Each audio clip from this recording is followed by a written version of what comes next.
So welcome to this video on developing children into strong, robust athletes.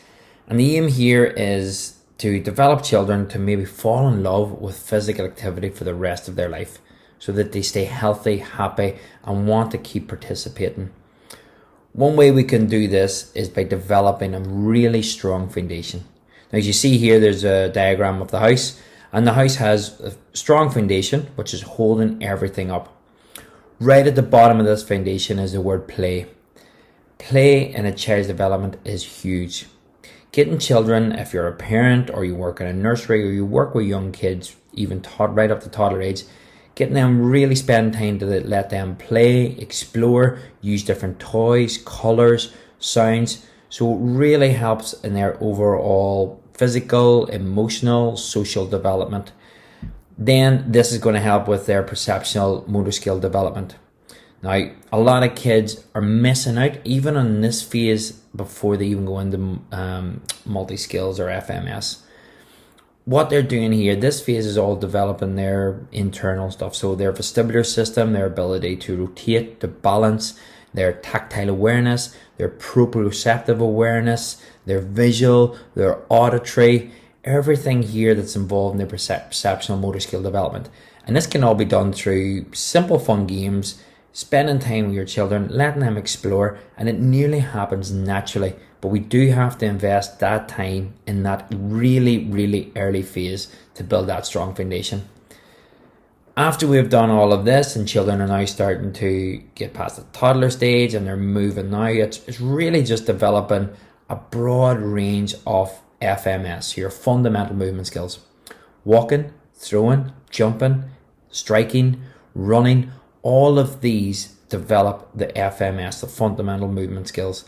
So getting children to explore, spending time with them outside, indoors, playing little games like tag games, having sports equipment set out, so footballs, different types of balls, throwing, even if you're at the home, throwing tea towels up to throw and catch, just playing a variety of different games to develop their fundamental movement skills. So this is even before they've even progressed to joining a sports club or a group outside. There's a lot of stuff that we can do at home.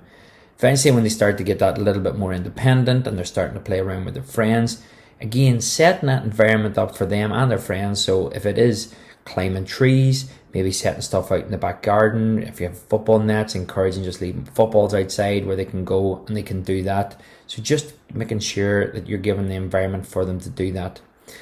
Then whenever they do start joining organised sessions with different clubs, they'll have a little bit of a base. So they'll have already developed those through play, their perceptual motor skill development, through their FMS. Then whenever it comes to coaching some of the multi-sports or multi-skills that they'll do at the start. So I know like tiny kicks might do it in football, or the rugby, the tiny tots that they do there, or even Gaelic, starting Gaelic.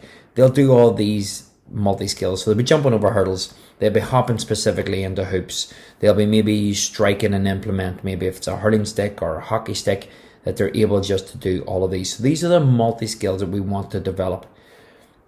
Once they've done all of this, then too, we're moving into our sports specific. So now they start hitting the age of around 7, 8, 9, and they're starting now to really get into their sport. And at this stage, I would still very much encourage that this is multi-sport, so that you are getting your child to expose to a variety of different sport skills, and also in different environments. So if they're playing constantly team-based, field-based sports, can you maybe mix it up to a bit of gymnastics, individual sports, even if it's into boxing or into tennis, something that's going to develop them, giving them this strong foundation the whole way up. And now even the roof of this house is going to be so solid, it's not going to let in any leaks. So all of this here would really help in their development. Now, the issue is, if we take away any of these stages, especially at the very early stage, we still can't go ahead and build a house straight away with a roof on.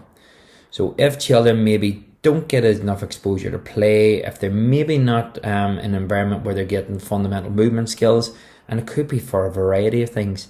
You will find a lot of research suggests too that people maybe, if they're the first child or an only child and they're not grown up with siblings or cousins or anybody around them, that their development maybe isn't as quick or easy to develop as people living in with older siblings. So these are things we have to factor in, because if we do go and we get our kids straight into sport specific skills, then they may not have the confidence or the competency to deliver that skill that you've asked them to do. And what that's going to do is going to have a negative effect on their experience for that sport. Now, we do not want to cast any children away from playing sport, from being physically active. So what we may have to consider is regressing our program down a level into FMS skills, into multi-skills, broadening that range, maybe regressing the skill itself, breaking it down into specific parts, because they may have not had those foundations laid early on in their development. But if they do, what we do, as I've mentioned before, we will increase their confidence if they have this right from the bottom, or if we help develop these foundations. We will increase their competency, so they will be able to deliver the skills then so much more effectively. They'll enjoy the sport, they'll fall in love with the sport because they feel they're confident and they have the competency to deliver that. And overall, the arching umbrella of this is what we call physical literacy.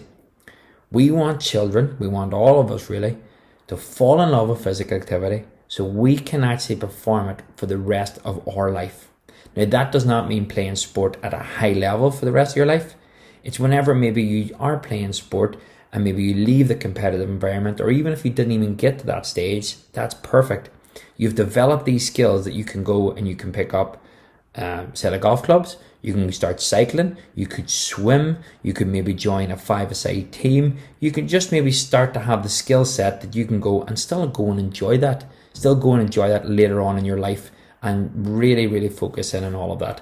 So that's just a quick overview on how we can build children into strong, robust, healthy athletes by having a strong foundation. So guys, thank you for watching, and check out some of our other videos on youth development, on everything that we've got on our page. Thanks, bye.